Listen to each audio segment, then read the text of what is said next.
કોણ મોટું પાપી, સ્ત્રી કે પુરુષ? ભગવાન શ્રીકૃષ્ણ અને રાધાજીનો સંવાદ। જય માતાજી, જય દ્વારકાધીશ મિત્રો। દોસ્તો, એક સમયની વાત છે। માતા રાધારાણી પોતાની સખીઓ સાથે બરસાણાના માર્ગો પર ફરી રહ્યા હતા। ત્યારે અચાનક તેમની નજર એક એવા દંપતી પર પડી જેઓ અંદરોઅંદર ઉગ્ર ઝઘડો કરી રહ્યા હતા। એ પુરુષ પોતાની પત્નીને કડવા વેણ કહેતા બોલ્યો કે આ દુનિયામાં સ્ત્રી જ સૌથી મોટી પાપી અને વિશ્વાસઘાતી હોય છે, જે અઘરા સમયમાં પોતાના પતિને દગો આપી દે છે। પત્ની આ વાતનો વિરોધ કરતી હતી, પણ રાધાજીના મનમાં આ સાંભળીને ગંભીર પ્રશ્નો જાગ્યા। તેઓ તરત જ ભગવાન શ્રીકૃષ્ણ પાસે ગોલોક પહોંચ્યા અને વ્યાકુળ મને પૂછ્યું કે હે કાના, શું ખરેખર સ્ત્રી જ દુનિયામાં સૌથી વધુ વિશ્વાસઘાતી હોય છે? મારે જાણવું છે કે આખરે સૌથી મોટો પાપી કોણ છે, સ્ત્રી કે પુરુષ? ભગવાન શ્રીકૃષ્ણએ રાધાજીની જિજ્ઞાસા સંતોષવા માટે એક પ્રાચીન કથા શરૂ કરી। તેમણે કહ્યું કે વર્ષો પહેલા વિક્રમસેન નામનો એક બહુ જ પરાક્રમી રાજા રાજ કરતો હતો। તેને 3 પુત્રો હતા, જેમાં મોટો પુત્ર રણવીર શૂરવીર હોવાની સાથે અત્યંત રૂપાળો પણ હતો। તેના લગ્ન પ્રભાવતી નામની સુંદર રાજકુમારી સાથે થયા હતા। પ્રભાવતીને પોતાના રૂપનું ઘણું અભિમાન હતું। એક દિવસ રાજદરબારમાં કોઈ કારણસર પિતા અને પુત્ર વચ્ચે ગંભીર બોલાચાલી થઈ અને રાજાએ ક્રોધમાં આવીને રણવીરને રાજ્યમાંથી નીકળી જવાનો આદેશ આપી દીધો। રણવીર જ્યારે નિરાશ થઈને પોતાના મહેલમાં પાછો આવ્યો ત્યારે તેની પત્ની પ્રભાવતીએ તેની ઉદાસીનું કારણ પૂછ્યું। રણવીરે જ્યારે બધી વાત કરી ત્યારે પ્રભાવતી બેભાન થઈ ગઈ। હોશમાં આવ્યા પછી તેણે હઠ પકડી કે તે પણ તેના પતિ સાથે વનમાં જશે। રણવીરે તેને સમજાવતા કહ્યું કે તું મહેલોમાં રહેવાવાળી રાજકુમારી છે, જંગલના દુઃખો તું સહન નહીં કરી શકે। ત્યારે પ્રભાવતીએ રડતા રડતા જવાબ આપ્યો કે તમારા વગર આ મહેલ મને જંગલ કરતાં પણ વધુ દુઃખદ લાગશે। તેની પત્નીનો આવો અતૂટ પ્રેમ જોઈને રણવીર પીગળી ગયો અને તેને પોતાની સાથે લઈ વનમાં જવા તૈયાર થયો। બીજા દિવસે બંને પિતાના આશીર્વાદ લઈ મહેલ છોડીને નીકળી ગયા। ચાલતા ચાલતા રસ્તામાં એક ઘટાદાર જંગલ આવ્યું। પ્રભાવતી થાકી ગઈ હોવાથી બંને એક વડના ઝાડ નીચે આરામ કરવા રોકાયા। ઠંડા પવનમાં બંને ઘસઘસાટ ઊંઘી ગયા, પણ એ જ સમયે ક્યાંકથી એક ઝેરી સાપ આવ્યો અને તેણે પ્રભાવતીને દંશ દીધો। પ્રભાવતી દર્દથી ચીસ પાડી ઉઠી અને જોતજોતામાં રણવીરની નજર સામે જ તેના પ્રાણ નીકળી ગયા। રણવીર પોતાની પત્નીના મૃતદેહ પાસે બેસીને ધ્રુસકે ધ્રુસકે રડવા લાગ્યો અને વિચારવા લાગ્યો કે તેના કારણે જ પત્નીએ જીવ ગુમાવ્યો છે। તે પણ પોતાના પ્રાણ ત્યાગવા તૈયાર થયો। ત્યાં જ જંગલમાંથી એક દિવ્ય સાધુ મહાત્મા પસાર થયા। જંગલમાં પોતાની પત્ની પ્રભાવતીના મૃતદેહ પાસે બેસીને રણવીર જ્યારે વિલાપ કરી રહ્યો હતો ત્યારે ત્યાં એક સિદ્ધ સાધુ મહાત્મા આવી પહોંચ્યા। રણવીરની હઠ અને તેની પત્ની પ્રત્યેનો અપાર પ્રેમ જોઈને સાધુએ તેને એક કઠિન વિકલ્પ આપ્યો। સાધુએ કહ્યું, હે રાજકુમાર, જો તું ખરેખર તારી પત્નીને જીવતી કરવા માંગતો હોય તો તારે તારી બાકીની ઉંમરમાંથી અડધા વર્ષો તેને આપવા પડશે। રણવીરે જરા પણ વિચાર કર્યા વગર પોતાની પત્ની માટે આ બલિદાન આપવાની તૈયારી બતાવી। સાધુએ મંત્રોચ્ચાર કરી કમંડળમાંથી પાણી છાંટ્યું અને પ્રભાવતી સજીવન થઈ। પણ જતાં જતાં સાધુએ રણવીરને એક રહસ્યમય ચેતવણી આપી કે ભવિષ્યમાં જો તારે તારું આપેલું વચન પાછું ખેંચવું હોય તો તું ખેંચી શકે છે, પણ એ વાત ક્યારેય તારી પત્નીને કહેતો નહીં। જીવતી થયા પછી પ્રભાવતી અને રણવીર આગળ વધ્યા। થોડા દિવસોની મુસાફરી બાદ તેઓ એક સુંદર જગ્યાએ પહોંચ્યા, જ્યાં એક દેખાવડો જુવાન ગાયક નૃત્ય અને સંગીત કરી રહ્યો હતો। રણવીરને બહુ તરસ લાગી હોવાથી તે પત્નીને કહીને નજીકના કૂવા પાસે પાણી પીવા ગયો।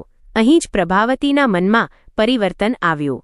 પેલા ગાયકના રૂપ અને મોજ મસ્તીભર્યું જીવન જોઈને તે તેના પર મોહી ગઈ।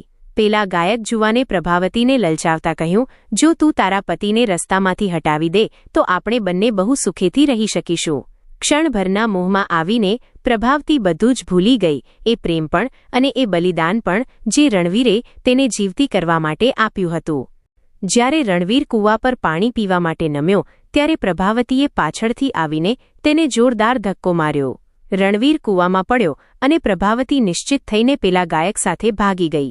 બંને એક દૂરના નગરમાં જઈને વસ્યા, જ્યાં પ્રભાવતીએ નૃત્ય કરવાનું શીખી લીધું અને તે એક પ્રખ્યાત નૃત્યાંગના બની ગઈ। બીજી તરફ કુદરતને કંઈક બીજું જ મંજૂર હતું। રણવીર કૂવામાં પડેલા એક દોરડાના સહારે માંડ માંડ બહાર નીકળ્યો। તેને વિશ્વાસ નહોતો થતો કે જે પત્ની માટે તેણે પોતાનું અડધું આયુષ્ય આપી દીધું તેણે જ તેને મોતને ઘાટ ઉતારવાનો પ્રયત્ન કર્યો. ઘણો સમય વીત્યા પછી નસીબ જોગે રણવીર એ જ નગરમાં પહોંચ્યો જ્યાં પ્રભાવતી રહેતી હતી.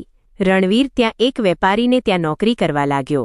એક દિવસ નગરના રાજાએ મહેલમાં એક મોટો ઉત્સવ રાખ્યો જેમાં પ્રખ્યાત નૃત્યાંગના પ્રભાવતીને બોલાવવામાં આવી હતી. રણવીર પણ તેના શેઠ સાથે ત્યાં ગયો. પ્રભાવતીએ જ્યારે મહેલમાં નાચવાનું શરૂ કર્યું ત્યારે રણવીરે ભેટ તરીકે પોતાની હીરાની વીંટી તેને આપી.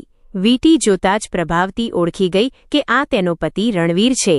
તેને ડર લાગ્યો કે જો રણવીર સત્ય કહી દેશે તો તેનો ભાંડો ફૂટી જશે. પોતાના પાપને છુપાવવા માટે પ્રભાવતીએ ફરી એકવાર ત્રીજા ચરિત્ર રચ્યું. તેણે રાજાને મીઠા વેણ કહીને વચન માંગ્યું અને રણવીર પર ચોરીનો ખોટો આરોપ લગાવી તેને ફાંસીની સજા અપાવી દીધી. જ્યારે સૈનિકો રણવીરને ફાંસીએ ચડાવવા લઈ જતા હતા ત્યારે રણવીરે રાજાને વિનંતી કરી કે તેને છેલ્લી એક વાત કહેવા દેવામાં આવે. રણવીરે ભર સભામાં પ્રભાવતીને ગંગાજળ હાથમાં લેવડાવીને સોગંદ ખાવા કહ્યું કે મેં રસ્તામાં જે તને આપ્યું હતું તે તું મને પાછું આપી દે. પ્રભાવતી સમજી ન શકી અને તેણે સોગંદ સાથે કહ્યું કે તે બધું પાછું આપે છે. જેવું તેણે આ કહ્યું તે જ ક્ષણે સાધુના વચન મુજબ રણવીરે તેને આપેલું પોતાનું 25 વર્ષનું આયુષ્ય પાછું આવી ગયું અને પ્રભાવતી ત્યાં જ ઢળી પડી અને મૃત્યુ પામી. આ જોઈ આખો દરબાર સ્તબ્ધ થઈ ગયો અને રણવીરે પોતાની આખી વ્યથા રાજાને કહી સંભળાવી. જ્યારે ભગવાન શ્રીકૃષ્ણએ રણવીર અને પ્રભાવતીની કથા પૂરી કરી ત્યારે રાધાજી બોલ્યા, હે નાથ, આ તો સ્ત્રીના દગાની વાત થઈ. પરંતુ જે સ્ત્રી ઝઘડો કરતી હતી તે એમ પણ કહેતી હતી કે પુરુષ પણ વિશ્વાસઘાતી હોય છે. શું એ વાત ખોટી છે? ત્યારે પ્રભુએ સ્મિત સાથે કહ્યું, ના રાધે, દરેક સિક્કાની બે બાજુ હોય છે. અને પછી તેમણે એક એવા પુરુષની કથા સંભળાવી જેણે સ્વાર્થ માટે હદ પાર કરી દીધી હતી. કૃષ્ણએ કહ્યું કે એક નગરમાં એક બહુ મોટો વેપારી રહેતો હતો. તેનો એકનો એક દીકરો અત્યંત અય્યાશ અને રખડુ સ્વભાવનો હતો. પિતાના અવસાન પછી તેણે પોતાની તમામ મિલકત મોજશોખમાં ઉડાવી દીધી અને છેવટે ગરીબ થઈને બીજા રાજ્યમાં ભટકવા લાગ્યો. ત્યાંના રાજાને કોઈ પુત્ર નહોતો, માત્ર એક પુત્રી હતી. આ જુવાન છોકરાએ રાજા સામે જૂઠું બોલ્યું કે તે એક બહુ મોટો વેપારી છે અને રસ્તામાં લૂંટારાઓએ તેને લૂંટી લીધો છે. રાજા તેના રૂપ અને વાણીથી મોહિત થઈ ગયા અને પોતાની દીકરીના લગ્ન તેની સાથે કરાવી દીધા. લગ્ન પછી આ કપટી યુવાન રાજકુમારીને તેના ઘરે લઈ જવાના બહાને જંગલમાં લઈ ગયો. જંગલમાં તેણે પોતાની પત્નીને ડરાવી કે અહીં લૂંટારાઓનો ભય છે એટલે તારા બધા કિંમતી ઘરેણાં મને આપી દે. ભોળી રાજકુમારીએ પોતાના પતિ પર વિશ્વાસ કરીને બધા ઘરેણાં સોંપી દીધા. જેવો રસ્તો નદી પાસે આવ્યો પેલા યુવાને ઘરેણાંના લોભમાં પોતાની પત્નીને નદીમાં ધક્કો મારી દીધો અને તેને મરવા માટે છોડી દીધી. તે વિચારતો હતો કે હવે તે આ ઘરેણાં વેચીને ફરીથી અય્યાશી કરશે. પરંતુ રાજકુમારી માછીમારોની મદદથી બચી ગઈ અને પિતાના ઘરે પાછી ફરી. તેણે પોતાના પતિની ઇજ્જત રાખવા માટે પિતાને એમ કહ્યું કે લૂંટારાઓએ હુમલો કર્યો હતો અને તેના પતિ ક્યાં છે તેની તેને ખબર નથી. થોડા સમય પછી પેલો યુવાન જ્યારે બધું ધન ઉડાવીને ફરી ભિખારી જેવો થઈ ગયો ત્યારે તે લાલચમાં ફરીથી સસરાના ઘરે આવ્યો. ત્યાં પોતાની પત્નીને જીવતી જોઈ તે ડરી ગયો, પણ પત્નીએ તેને ક્ષમા કરી દીધી અને પિતા સામે તેનું જૂઠું છુપાવી દીધું. પરંતુ એ પાપી પુરુષના મનમાં હજુ પણ લોભ હતો. તે જ રાત્રે જ્યારે બધા ઊંઘતા હતા ત્યારે તેણે રાજા અને પોતાની પત્ની બંનેની હત્યા કરી નાખી અને મહેલનું બધું ધન લૂંટીને ભાગી ગયો. આ કથા પૂરી કરી ભગવાન શ્રીકૃષ્ણએ રાધાજીને સમજાવ્યું કે હે રાધે, આ સંસારમાં કોઈ પણ જાતિ સ્ત્રી કે પુરુષ સંપૂર્ણપણે દોષિત નથી હોતી. વાસ્તવમાં મનુષ્યનો સ્વાર્થ, લોભ અને કામવાસના જ તેના પાપનું મૂળ છે. જ્યારે મનુષ્યના મન પર કોઈ વસ્તુ મેળવવાની તીવ્ર ઈચ્છા હાવી થઈ જાય છે ત્યારે તેની બુદ્ધિ નષ્ટ થાય છે અને તે વિશ્વાસઘાત કરે છે. શ્રીકૃષ્ણએ અંતમાં જીવનનો મોટો મંત્ર આપ્યો. જે રીતે અગ્નિને ધુમાડો ઢાંકી દે છે તેમ કામ અને મોહ માણસના જ્ઞાનને ઢાંકી દે છે. આ પાપમાંથી બચવાનો એક જ ઉપાય છે, પોતાની જરૂરિયાતો અને મોહ પર અંકુશ રાખવો અને એ સમજવું કે આ શરીર નશ્વર છે. જે કંઈ પણ આપણે ખોટા રસ્તે મેળવીએ છીએ તે ક્યારેય આપણી સાથે આવતું નથી, માત્ર આપણા કર્મો જ સાથે આવે છે. આ સાંભળી રાધાજી સંતુષ્ટ થયા અને સંસારને સત્ય અને અસત્ય વચ્ચેનો ભેદ સમજાયો. જ્યારે રાધાજીએ બંને વાર્તાઓ સાંભળી ત્યારે તેમનું મન ગહન ચિંતનમાં ડૂબી ગયું. તેમણે પ્રભુને પૂછ્યું, હે જનાર્દન, જો સ્ત્રી અને પુરુષ બંનેમાં દગાની ભાવના જાગી શકે છે તો પછી મનુષ્યએ વિશ્વાસ કોના પર કરવો? આ સંસારમાં સાચો પ્રેમ અને નિષ્ઠા ક્યાં જોવા મળે? ભગવાન શ્રીકૃષ્ણએ ગંભીરતાથી ઉત્તર આપ્યો, હે રાધે, મનુષ્યનું પતન ક્યારેય અચાનક નથી થતું. તે હંમેશા તેના મનના વિચારોથી શરૂ થાય છે. જે રીતે એક નાનું છિદ્ર આખા જહાજને ડૂબાડી શકે છે, તેમ મનુષ્યના મનમાં જાગેલો એક નાનો સ્વાર્થ તેના આખા ચરિત્રને નષ્ટ કરી નાખે છે. પ્રભાવતીએ જ્યારે રણવીરને ધક્કો માર્યો ત્યારે તેના મનમાં રણવીર પ્રત્યે દ્વેષ નહોતો, પણ પેલા ગાયકના રૂપ પ્રત્યેનો મોહ હતો. તેવી જ રીતે પેલા યુવાને જ્યારે રાજકુમારીની હત્યા કરી ત્યારે તેને પત્ની સાથે વેર નહોતો, પણ ધન પ્રત્યેનો લોભ હતો. શ્રીકૃષ્ણ આગળ સમજાવતા કહે છે, રાધે, મનુષ્યના જીવનમાં 3 નરકના દ્વાર છે: કામ, ક્રોધ અને લોભ. જે વ્યક્તિ આ 3ના વશમાં થઈ જાય છે તે પછી કોઈનો સગો રહેતો નથી. તે માત્ર સ્ત્રી કે પુરુષ નથી રહેતો, પણ એક પાપનું પૂતળું બની જાય છે. ઘણીવાર લોકો પૂછે છે કે ભગવાને સ્ત્રીના ચરિત્રને કેમ રહસ્યમય બનાવ્યું? પણ સત્ય એ છે કે ચરિત્ર ગમે તેનું હોય, જો તે ભક્તિ અને સત્યથી જોડાયેલું ન હોય તો તે કાચના વાસણ જેવું છે જે ગમે ત્યારે તૂટી શકે છે. રાધાજીએ પૂછ્યું, પ્રભુ, તો શું આ કળિયુગમાં કોઈ ઉદ્ધાર નથી? શ્રીકૃષ્ણએ આશ્વાસન આપતા કહ્યું, ચોક્કસ છે રાધે. જે મનુષ્ય પોતાના મનને ભગવાનના ચરણોમાં અર્પણ કરે છે તેને બહારનો મોહ ક્યારેય વિચલિત કરી શકતો નથી. જે વ્યક્તિ બીજાના સુખમાં પોતાનું સુખ જુએ છે તે ક્યારેય વિશ્વાસઘાત કરી શકતી નથી. સંસારમાં સંબંધોની મર્યાદા ત્યારે જ જળવાય છે જ્યારે તેમાં હું અને મારુંને બદલે ત્યાગ અને સમર્પણ હોય. જે રણવીરે પત્નીને જીવતી કરવા આયુષ્ય આપ્યું તે સમર્પણ હતું, પણ જે પ્રભાવતીએ સુખ માટે પતિને માર્યો તે સ્વાર્થ હતો.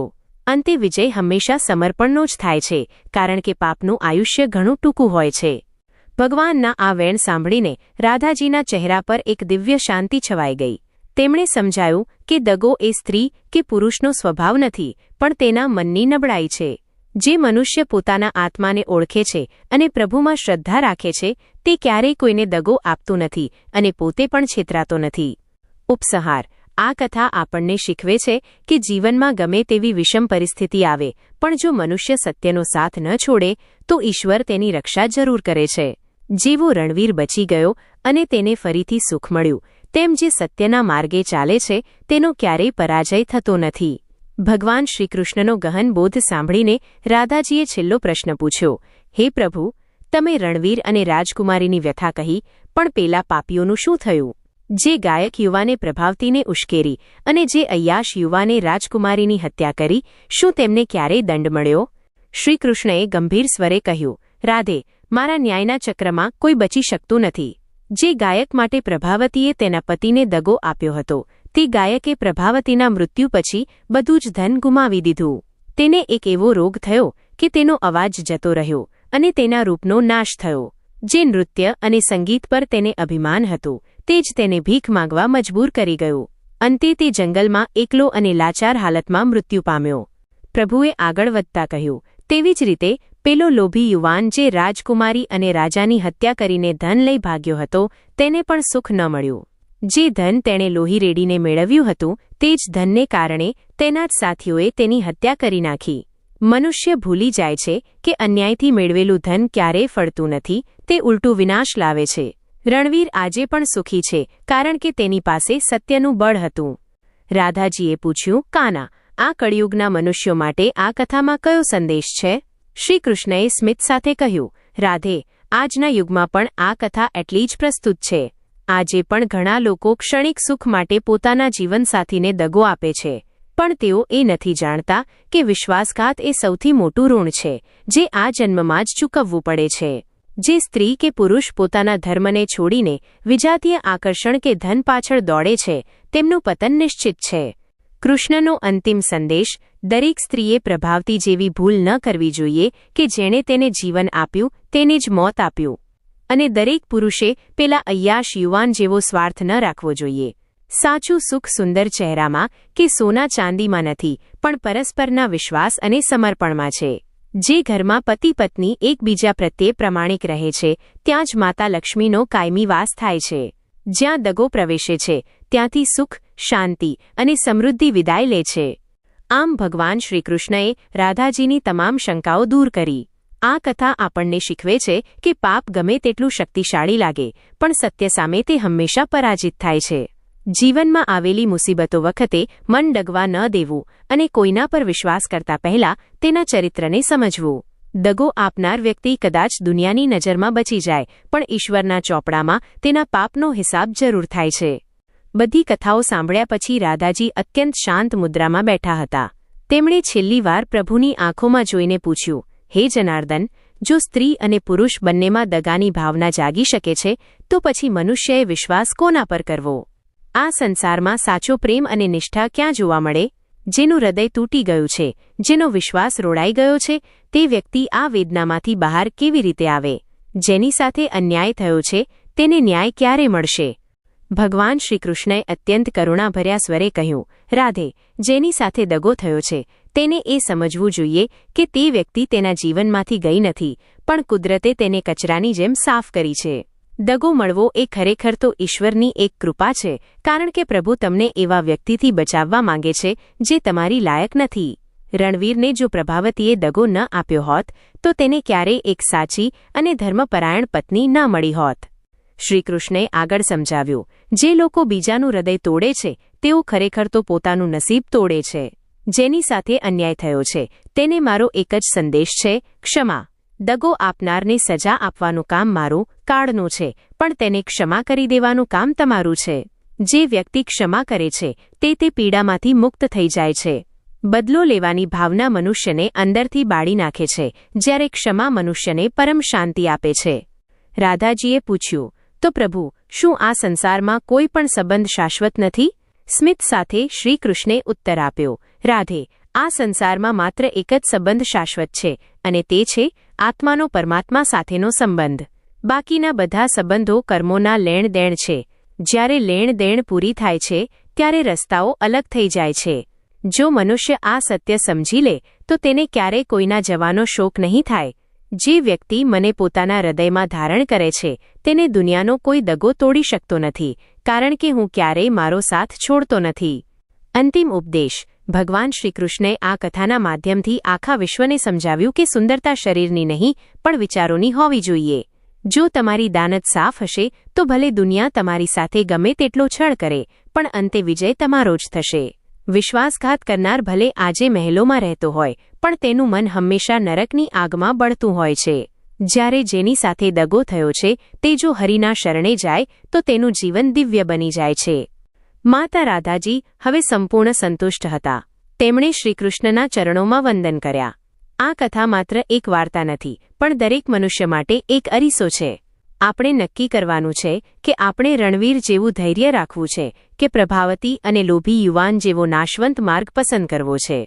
ભગવાન શ્રીકૃષ્ણના જ્ઞાન ગંગા જેવા વેણ સાંભળીને રાધાજીના મનમાં એક છેલ્લો પ્રશ્ન જાગ્યો. તેમણે પૂછ્યું, હે માધવ, તમે કહ્યું કે બધું કર્મોને આધીન છે, પરંતુ શું રણવીરના ભાગ્યમાં દગો લખાયેલો હતો? અને જો કોઈના ભાગ્યમાં જ છેતરાવાનું લખ્યું હોય તો પછી તેના સારા કર્મોનો શો અર્થ? શું મનુષ્ય તેના ભાગ્યને બદલી શકે છે? શ્રીકૃષ્ણે અત્યંત ગહનતાથી ઉત્તર આપ્યો, રાધે, ભાગ્ય એ બીજું કંઈ નથી પણ આપણા સંચિત કર્મોનું ફળ છે. રણવીરને દગો મળ્યો એ તેના ભાગ્યમાં હતું, પણ એ દગો મળ્યા પછી તેણે જે ધૈર્ય રાખ્યું અને સત્યનો માર્ગ ન છોડ્યો એ તેનું વર્તમાન કર્મ હતું. તેના એ જ કર્મે તેના ભાગ્યને બદલી નાખ્યું અને તેને ફરીથી એક રાજવી સુખ અને પ્રેમાળ પત્ની અપાવી. ભગવાન આગળ સમજાવતા બોલ્યા, હે પ્રિયે, મનુષ્ય ઘણીવાર પૂછે છે કે મારી સાથે જ આવું કેમ થયું, પણ તે એ નથી જોતો કે તે પરિસ્થિતિમાં તેણે શું કર્યું. પ્રભાવતીએ જ્યારે દગો આપ્યો ત્યારે તેણે પોતાનું નસીબ વિનાશ તરીકે લખ્યું. ભાગ્ય આપણને માત્ર પરિસ્થિતિ આપે છે, પણ એ પરિસ્થિતિમાં આપણે કેવું વર્તન કરીએ છીએ તે આપણું ભવિષ્ય નક્કી કરે છે. જે વ્યક્તિ દુઃખમાં પણ ધર્મ નથી છોડતી, હું પોતે તેનું ભાગ્ય લખવા માટે વિવશ બની જાઉં છું. રાધાજીએ પૂછ્યું, કાના, આ કથા સાંભળનારા ભક્તો માટે તમારો અંતિમ આશીર્વાદ શું છે? શ્રીકૃષ્ણએ સ્મિત સાથે આશીર્વાદ આપતા કહ્યું, જે મનુષ્ય આ કથાના 7 ભાગ સાંભળશે અને તેને પોતાના હૃદયમાં ઉતારશે તેને સંસારના કોઈ પણ દગા કે છળથી ડરવાની જરૂર નહીં રહે. તેના જીવનમાં જો મુસીબત આવશે તો પણ તે રણવીરની જેમ સુરક્ષિત બહાર નીકળી આવશે. આ કથા માત્ર સ્ત્રી પુરુષના દોષની નથી પણ આત્મબળની છે. મનુષ્ય હંમેશા યાદ રાખવું જોઈએ કે જ્યાં ધર્મ છે ત્યાં જ વિજય છે. યતો ધર્મસ્તતો જય. કૃષ્ણનો અંતિમ બોધ: હે માનવ, તું કોઈનો વિશ્વાસ ન તોડતો, કારણ કે વિશ્વાસ તૂટે છે ત્યારે આત્મા રડે છે અને તે આહુતિ સીધી મારા સુધી પહોંચે છે. જો દુનિયા તારો વિશ્વાસ તોડે તો ચિંતા ન કરતો, કારણ કે હું તારી સાથે છું. તારું કર્મ કરતો રહે, ફળની ચિંતા મારા પર છોડી દે. અંતે તો બધું મારામાં જ સમાવવાનું છે. આમ ભગવાન શ્રી કૃષ્ણ અને રાધાજીનો આ દિવ્ય સંવાદ અહીં પૂર્ણ થાય છે. આ કથા દ્વારા આપણને સમજાય છે કે જીવનમાં આવતા ઉતાર ચડાવ માત્ર આપણી પરીક્ષા છે. જો આપણે નીતિ અને પ્રમાણિકતાથી જીવીએ તો ગમે તેવો વિશ્વાસઘાત પણ આપણું કલ્યાણ રોકી શકતો નથી. બધા જ જ્ઞાન અને કથાઓ સાંભળ્યા પછી રાધાજીના ચહેરા પર એક સ્મિત આવ્યું. તેમણે પૂછ્યું, હે માધવ, આ બધી વાતોથી એક વાત સ્પષ્ટ થઈ કે દગો અને પાપ મનુષ્યના સ્વાર્થમાંથી જન્મે છે. પરંતુ જે વ્યક્તિ પ્રેમમાં છે તે કેવી રીતે ઓળખે કે તેનો પ્રેમ સાચો છે કે તે માત્ર એક મોહની માયાજાળમાં ફસાયેલો છે? કારણ કે પ્રભાવતીને પણ લાગતું હશે કે તે પેલા ગાયકને પ્રેમ કરે છે. ભગવાન શ્રીકૃષ્ણે અત્યંત મધુર સ્વરે ઉત્તર આપ્યો, રાધે, પ્રેમ અને મોહ વચ્ચે આકાશ પાતાળનો તફાવત છે. મોહ હંમેશા લેવા માટે હોય છે, જ્યારે પ્રેમ હંમેશા આપવા માટે હોય છે. મોહમાં મનુષ્ય સામેની વ્યક્તિને પોતાની મિલકત સમજે છે અને તેને પોતાના સુખ માટે વાપરે છે, જ્યારે પ્રેમમાં વ્યક્તિ સામેના પાત્રના સુખ માટે પોતાનું સર્વસ્વ ત્યાગી દે છે. શ્રીકૃષ્ણે આગળ કહ્યું, જો પ્રભાવતીનો રણવીર પ્રત્યે સાચો પ્રેમ હોત તો તે રણવીરના ત્યાગ અને તેના આયુષ્યના દાનને સમજી શકત, પણ તેના મનમાં માત્ર વિષય વાસનાનો મોહ હતો. મોહ હંમેશા નવો ચહેરો જોતા જ બદલાઈ જાય છે, જ્યારે સાચો પ્રેમ કાળના અંત સુધી અટલ રહે છે. હે પ્રિયે, જે પ્રેમમાં ત્યાગ નથી તે પ્રેમ નથી પણ એક સમજૂતી છે. રાધાજીએ પૂછ્યું, પ્રભુ, આ સંસારમાં મનુષ્યના જન્મનું અંતિમ લક્ષ્ય શું છે? શ્રીકૃષ્ણએ સમજાવ્યું, જન્મનું લક્ષ્ય માત્ર સુખ ભોગવવું કે સંબંધો બાંધવા નથી, પણ પરિપક્વતા મેળવવી છે. મનુષ્ય એ સમજવાનું છે કે આ સંસાર એક પાઠશાળા છે, જ્યાં દગો આપનાર શિક્ષક છે જે તમને મજબૂત બનાવે છે, અને દુઃખ એ પરીક્ષા છે જે તમને પવિત્ર કરે છે. અંતે જે મનુષ્ય પોતાના હૃદયમાં પ્રેમ અને પરોપકારને જીવંત રાખે છે તે જ ખરા અર્થમાં મારા ધામને પામવા યોગ્ય બને છે. અંતિમ વિરામ. શ્રીકૃષ્ણએ રાધાજીનો હાથ પકડીને કહ્યું, રાધે, જે મનુષ્ય આ કથાના સત્યને સ્વીકારી લેશે તેના જીવનમાં ક્યારેય અંધકાર નહીં આવે. તે સ્ત્રી હોય કે પુરુષ, જો તે પોતાના કર્તવ્યનું પાલન કરશે તો હું તેની પાછળ પાછળ ચાલીશ. આ સંસારમાં દગો આપનારા ઘણા હશે, પણ યાદ રાખજો કે રક્ષા કરનારો હું એક જ કાફી છું. આ સાથે પત્ની પોતાના પતિને દગો ક્યારે દે છે અને પુરુષના વિશ્વાસઘાતની આ ગહન આધ્યાત્મિક શ્રેણી અહીં સંપન્ન થાય છે. આ કથા આપણને એક જ સંદેશ આપે છે, ચરિત્ર એ જ મનુષ્યની સાચી સંપત્તિ છે. જ્યારે જ્ઞાનની બધી વાતો પૂર્ણ થઈ ત્યારે રાધાજીએ જોયું કે સૂર્ય આથમી રહ્યો હતો. તેમણે છેલ્લી વાર પૂછ્યું, હે કાના, તમે બહુ સુંદર રીતે સમજાવ્યું, પણ કળિયુગમાં મનુષ્યનું મન બહુ ચંચળ હશે. ચારે બાજુ જૂઠ, છળ અને પ્રપંચ હશે. એવા સમયે મનુષ્ય પોતાનું ચરિત્ર કેવી રીતે જાળવી શકશે? તેના માટે કોઈ સરળ માર્ગ બતાવો. ભગવાન શ્રીકૃષ્ણએ અત્યંત સૌમ્યતાથી ઉત્તર આપ્યો, હે રાધે, કળિયુગમાં મનુષ્યને પાપ કરવા માટે મહેનત નહીં કરવી પડે, પણ પુણ્ય કરવા માટે જાગૃત રહેવું પડશે. તેના માટેનો સૌથી સરળ માર્ગ છે સંગત. મનુષ્ય જેવા લોકો સાથે બેસે છે તેવો જ તે બની જાય છે. જો રણવીરની પત્ની પ્રભાવતીએ પેલા વિષયાસક્ત ગાયકની સંગત ન કરી હોત તો તેનું મન ક્યારેય ન ડગ્યું હોત. એટલે જ મનુષ્ય હંમેશા સત્સંગ અને સારા વિચારોનો આશરો લેવો જોઈએ. શ્રીકૃષ્ણએ આગળ કહ્યું, બીજું રહસ્ય છે આત્મચિંતન. દરરોજ રાત્રે સૂતા પહેલા મનુષ્યએ વિચારવું જોઈએ કે આજે મેં કોઈનો વિશ્વાસ તો નથી તોડ્યો ને? શું આજે મેં કોઈનું દિલ દુભાવ્યું છે? જે વ્યક્તિ પોતાની ભૂલો સ્વીકારી લે છે, હું તેને ક્યારેય પતવા દેતો નથી. ભલે ગમે તેવો યુગ હોય, જે મનુષ્યના હૃદયમાં દયા અને પ્રામાણિકતા છે ત્યાં મારો વાસ છે. રાધાજીએ હળવેથી પૂછ્યું, અને જેઓ ભૂલ કરી ચૂક્યા છે તેમનું શું? પ્રભુએ કરુણાથી કહ્યું, જે ક્ષણે મનુષ્યને તેના પાપનો પસ્તાવો થાય છે તે ક્ષણે તેના પાપ બળી જાય છે, પણ પસ્તાવો સાચો હોવો જોઈએ. જો કોઈ વ્યક્તિ ફરીથી એ જ ભૂલ ન કરવાનો સંકલ્પ કરે તો હું તેને ફરીથી સ્વીકારવા તૈયાર છું. દગો આપવો એ અજ્ઞાન છે, પણ દગો આપીને તેમાં જ જીવવું એ વિનાશ છે. અંતિમ નિષ્કર્ષ. ભગવાન શ્રીકૃષ્ણએ રાધાજીનો હાથ પકડીને આ સંવાદની પૂર્ણાહુતિ કરી. તેમણે સમજાવ્યું કે સંસારમાં બધું જ બદલાશે, પણ ધર્મ અને સત્ય ક્યારેય નહીં બદલાય. જે વ્યક્તિ બીજાના ભરોસાનો દીવો પ્રગટાવે છે તેના જીવનમાં ક્યારેય અંધકાર નથી આવતો. આપણે જોયું કે 1. વિશ્વાસઘાત એ જાતિનો નહીં પણ વિકૃતિનો વિષય છે. 2. સ્વાર્થ મનુષ્યને અંધ બનાવે છે. 3. જે બીજાને ખાડો ખોદે છે તે પોતે જ તેમાં પડે છે.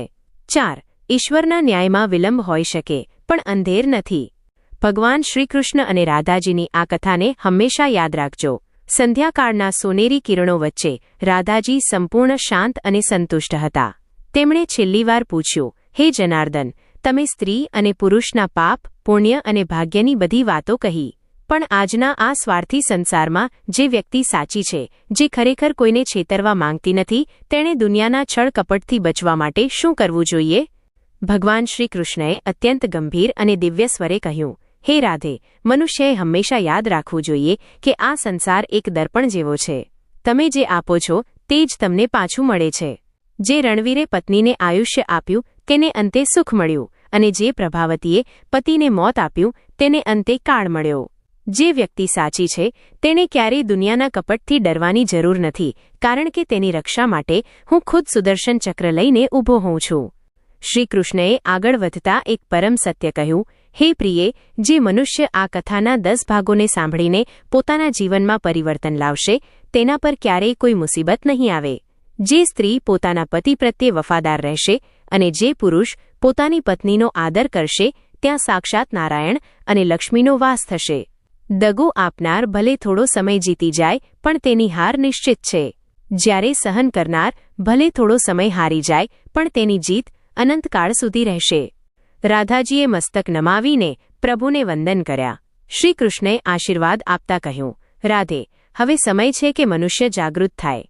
હૃદયની શુદ્ધિ જ સાચી ભક્તિ છે. જે મનુષ્ય આ વાર્તાના બોધને શેર કરશે અને બીજાના જીવનમાં જ્ઞાનનો પ્રકાશ ફેલાવશે તેના પર મારા વિશેષ આશીર્વાદ રહેશે. અંતિમ વિરામ. આ કથા અહીં સંપન્ન થાય છે. આ વાર્તા માત્ર મનોરંજન માટે નહોતી પણ આત્માને જગાડવા માટે હતી. યાદ રાખજો, જે બીજાને સુખ આપે છે તે જ સુખી થાય છે. સંપૂર્ણ કથાનો સારાંશ. વિશ્વાસ એ કાચ જેવો છે, એકવાર તૂટે તો ફરી જોડાતો નથી. ન્યાય ઈશ્વરની લાઠીમાં અવાજ નથી હોતો પણ તેનો માર બહુ મોટો હોય છે. ભક્તિ સાચી ભક્તિ એટલે કોઈના વિશ્વાસ સાથે રમત ન કરવી. આ 10 ભાગની શ્રેણી અહીં પૂર્ણ થાય છે. ભગવાન શ્રીકૃષ્ણ અને રાધાજીના આ સંવાદે આપણને જીવન જીવવાની સાચી કળા શીખવી છે. જો તમને આ કથા હૃદયસ્પર્શી લાગી હોય તો કોમેન્ટમાં એકવાર જય શ્રીકૃષ્ણ જરૂર લખજો અને બીજા ભક્તો સુધી આ જ્ઞાન પહોંચાડજો. જય માતાજી, જય દ્વારકાધીશ.